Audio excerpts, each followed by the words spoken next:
ഈ സമസ്തക്കെതിരെ കൊഞ്ഞനം കുത്തിയ ആളുകൾ അവരിന്ന് കയ്പുനീർ ഉപ്പ് തിന്നുവാൻ വെള്ളം കുടിക്കേണ്ടി വരുമല്ലോ. ആ സമസ്തക്കെതിരെ കൊഞ്ഞനം കുത്തിയ ആളുകൾ ഇന്ന് അതനുഭവിക്കുന്നുണ്ട്. നമുക്കറിയാം, പുത്തൻവാദികളിൽ പല ഹാസ്യ പ്രഭാഷകന്മാരുണ്ടായിരുന്നു. ഇസ്ലാം എന്താണെന്നറിയാതെ തൊള്ളയിൽ തോന്നിയൊക്കെ വിളിച്ചു പറഞ്ഞ് സർവ മുസ്ലിമീങ്ങളെ കാഫിറാക്കുന്ന മുശിരിക്കാക്കുന്ന മുശിരിക്ക് സർട്ടിഫിക്കറ്റ് കൊടുക്കുന്ന ചില ഹാസ്യ പ്രഭാഷകന്മാർ, അവരൊക്കെ തൊണ്ട പൊട്ടും രീതിയിൽ കവലകളിൽ, അങ്ങാടികളിൽ, മാർക്കറ്റുകളിൽ പ്രസംഗിച്ച ആളുകളായി. പണ്ട് ബഹുമാനപ്പെട്ട ഇ.കെ. അസം മുസ്ലിയാര് രോഗശൈലിയിൽ കിടക്കുമ്പോൾ ഇവരുടെ നേതാവ് കെ ഉമർ മൗലവി അദ്ദേഹത്തിന് കത്തെഴുതി, എന്താ, അസം മുസ്ലിയാരെ അസ്ലിം തസ്ലാം, നിങ്ങൾ മുസ്ലിം ആയിക്കോളി, എന്നാലും നിങ്ങൾ രക്ഷപ്പെടും. അസം മുസ്ലിയാരെ മുസ്ലിം അല്ല എന്ന് ചിത്രീകരിച്ച ആളായിരുന്നു കെ ഉമർ മൗലവി.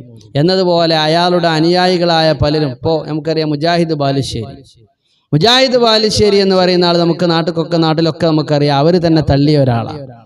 മുജാഹിദ് ബാലുശ്ശേരിക്ക് വേണ്ടി ഇപ്പം ന്യായീകരണമായിട്ട് വരിക ചില ആളുകൾ സോഷ്യൽ മീഡിയയിൽ. മുജാഹിദ് ബാലുശ്ശേരിയെ നമുക്ക് പരിചയമുള്ള അന്ന് മുതലേ വിഡ്ഢിത്തം പറയുന്ന ഒരു ബാലുവാണ്. വിഡ്ഢിത്തം മാത്രമേ പറയുള്ളൂ. ഇസ്ലാമിന്റെ ഫിഖ് എന്താണ് അയാൾക്കറിയില്ല. ഖുർആൻ ആയത്തിന്റെ ശരിയായ തഫ്സീർ അയാൾക്കറിയില്ല.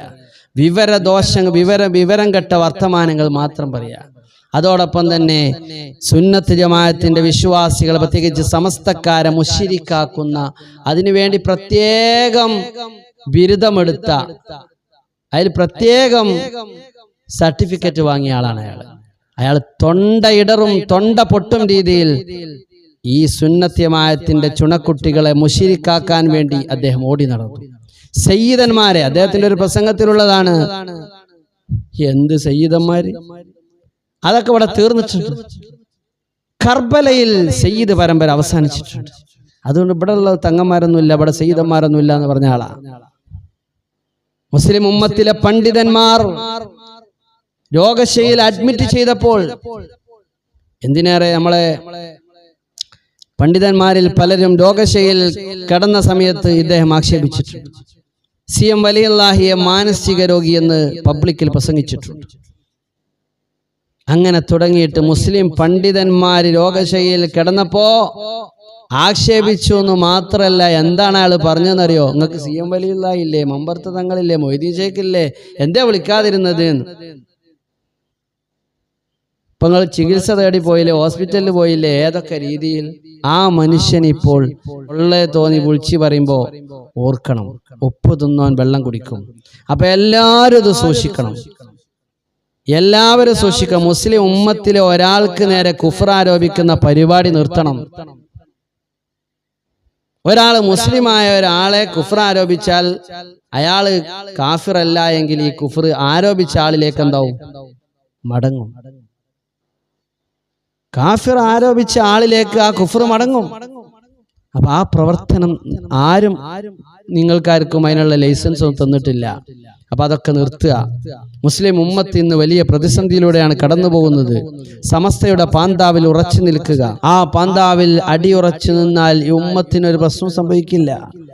ഈ നേതൃത്വം എക്കാലത്തു 40ഓളം വരുന്ന വലിയ കിടയുറ്റ ആലിമീങ്ങൾ നയിക്കുന്ന പ്രസ്ഥാനമാണ് സമസ്ത എന്ന് പറയുന്നത്. നോക്കൂ നിങ്ങൾ, ഇന്നിപ്പോ മീഡിയകൾ പോലും അന്വേഷിക്കുന്നത് സയ്യിദുൽ ഉലമ എവിടെയാണെന്ന്. ഏതൊരു സ്റ്റേറ്റ്മെന്റ്, എന്തൊരു വിഷയമുണ്ടായാലും ജിഫ്രി മുത്തുക്കോയ തങ്ങൾ അദ്ദേഹത്തിന്റെ ഒരു സ്റ്റേറ്റ്മെന്റ് തേടാൻ വേണ്ടി മാധ്യമങ്ങൾ ഓടുകയാണ്. എവിടെ TP അബ്ദുള്ള കോയ മദനിയെ കാണാനില്ല. ജമാഅത്തെ ഇസ്ലാമിയുടെ ആരിഫ് അലി ഖാനെയോ അല്ലെ മറ്റേതെങ്കിലും ആളുകളെയോ ഇവിടെ ആരെങ്കിലും തെരഞ്ഞെടുക്കുന്നുണ്ടോ? ഇല്ല. അതേസമയത്ത് സയ്യിദുൽ ഉലമയെ അന്വേഷിക്കുന്നു. കാരണം ഇന്നിപ്പോ അദ്ദേഹത്തെ വിമർശിച്ച ഒരു രാഷ്ട്രീയ നേതാവ്, ആളെ പേരൊന്നും ഞാൻ പറയണില്ല, വിവാദം ഉണ്ടാക്കണ്ടല്ലോ, ആ സ്നേഹ സംഗമത്തിൽ ആ രാഷ്ട്രീയ നേതാവ് സയ്യിദുൽ ഉലമയെ അഭിസംബോധന ചെയ്തത്, മുസ്ലിം പ്രസ്ഥാനത്തിലെ തലയെടുപ്പുള്ള പണ്ഡിതൻ നിങ്ങൾ അഭിമുഖീകരിക്കും.